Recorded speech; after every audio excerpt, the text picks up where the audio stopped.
You're watching The View. The G-View. GVIEWTV.com. Entertainment for you. Interviews, previews, and reviews. R. Kelly. Allegations against R. Kelly is out there. It's everywhere. It's on the internet, it's on your smartphone, it's everywhere. It's funny that, Lifetime put out this document series, and they put out several about many different people, and they're saying this is the highest rated, most tweeted, spoken about on social media ever in their history of Lifetime. The show, Surviving the R. Kelly. Yes. Surviving R. Kelly. Okay. Some allegation raised years ago. Yes. I think late 90s. Well, they said this has been going on, give or take, for the last 30 years. Mm-hmm. And when you least expect it, you think that gone. Him was charged but not convicted. Right. Beat the case.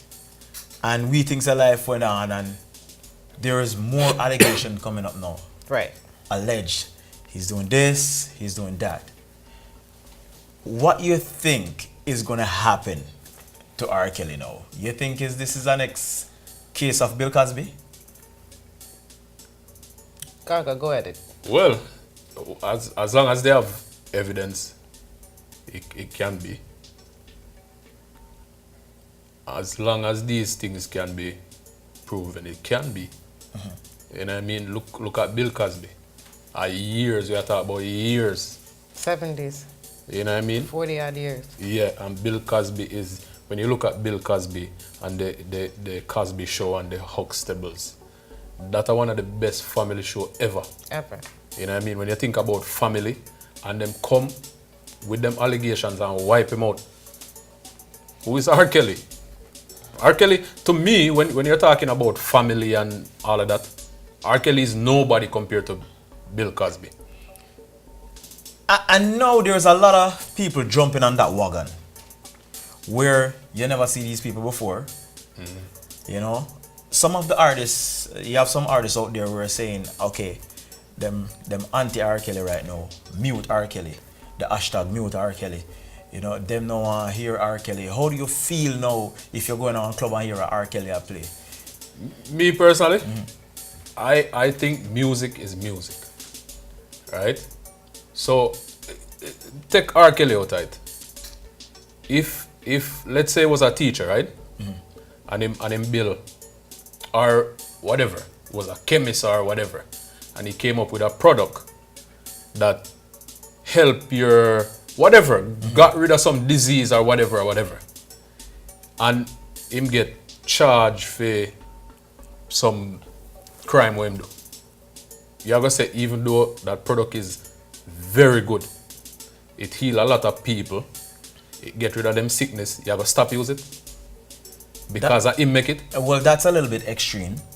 It's extreme. Good music, man. But the man made good music. So you're saying you wouldn't stand for the whole movements of mute R. Kelly? R. Kelly as a person. Stop buying his music. You just I never buy a R. Kelly. So as a music. DJ, will you continue to play his music? Yeah. You will? I would. Interesting. Richie, as a DJ, will you continue to play R. Kelly? Now, again, before you even answer, you guys are all fathers. Yeah. Okay. So as a father speaking. Yes. Will you continue to play R. Kelly? Yes. And why? Because I feel like I've given it a lot of thought, and like you said on the break, there's a lot of different viewpoints that you can attack it from, right? Right. With R. Kelly now, when people are saying, oh, would you play R. Kelly or mute R. Kelly?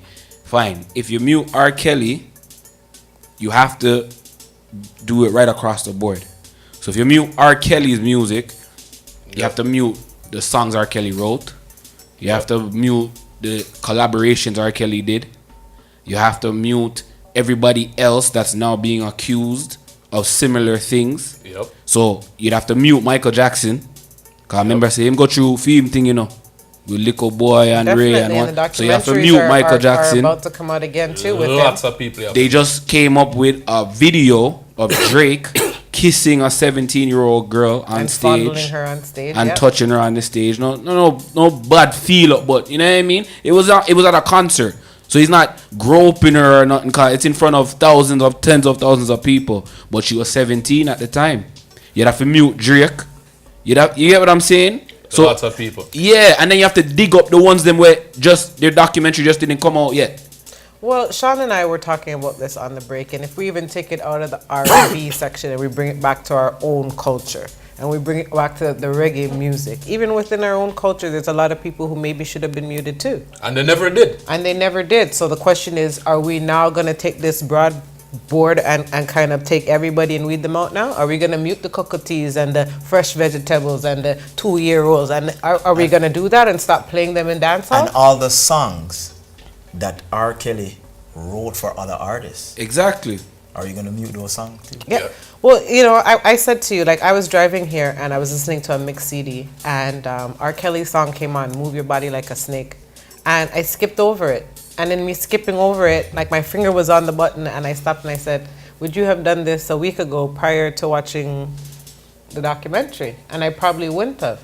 But in me watching it, what made me do it? In watching the documentary and seeing these girls, now everybody's got their own version and their own vantage point when you come to a situation. We could all sit here and see one thing and all see it different ways. So, are we doing something what we always do, which is the community judging? We already convict him and judge him.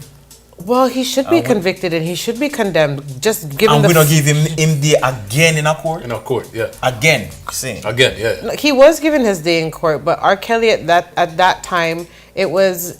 For me, in watching the documentary, what the police were saying is, it's hard to charge somebody with no victim. Like, it's hard to charge somebody with murder with no body. And if you're going to say that he abused these people, and then when you bring the parents before, and the parents are saying, no, it didn't happen, and then the kids are sitting there like this, how do you charge somebody? Now, we don't know if the parents are taking bribes. Yeah, we don't know if they're taking takes off. But the point here is the parents are standing up there saying, no, it didn't happen. But what he's saying, though, you have to give the man him DNA judgment. Yeah. Absolutely, he deserves right? his day. Because already we are community judging him already. Yeah, the parents them say no, it didn't happen. The kids are saying yes, it did. So, are the kids being truthful or whatever? I don't know. Here again, you know, when you're targeted at high school, 14 to 17, those ages are so impressionable, especially as a young lady. Yeah. So the attention that you're getting, and in the documentary, it said specifically that he didn't go over strong-minded girls. He didn't want the top athletes. He didn't want the top anything where anybody was paying too much attention to them. Mm-hmm. He wanted the ones that were neglected and kind of left to the side, and nobody wasn't really were looking attention. Mm-hmm. So those are easier to groom and manipulate and kind of get what you worse if they're coming from a poor situation. Yeah. So when you put all these different things together now, and then the mother is saying, boy, she probably did a good take anyway. So, you know, we take a little money, we take her to the beach, a vacation, and wash it over, and it didn't happen. And, you know, in our community, we're guilty of, you know, washing things over and not making things look bad and not wanting to ruffle feathers. And these are the results years later. Yeah, but a lot, as we are saying, if you mute him, you have to mute a whole heap of people. And maybe a whole heap of people do them things that... But when are we going to start? Like, if we keep saying and brushing and saying, oh, well, he did it and now he's dead, and he did it, but he's still Some here. people forget a past, though, you know. Who? He said Drake kissed a 17-year-old. I mean, in a Yemigla performance, a girl walk on stage for you. You're not going to say, how old are you? Let me see some ID, please. Well, this is now a caution as an artist. Don't do it. Don't be calling people up on stage because you don't know how old they are. Don't be bringing these young girls backstage after show. You don't know how old they are. And guess what? Teenagers lie. Young girls lie. Especially if it's somebody what they like. Now, these young girls deserve some kind of fault. Yes. These parents deserve some kind of fault. Yes. So there's a lot of blame that needs to go around. Viewers and subscribers, continue this conversation. All you have to do is comment below. We're going to keep it locked on GVIEWTV. We're going to take a commercial break and we'll be right back.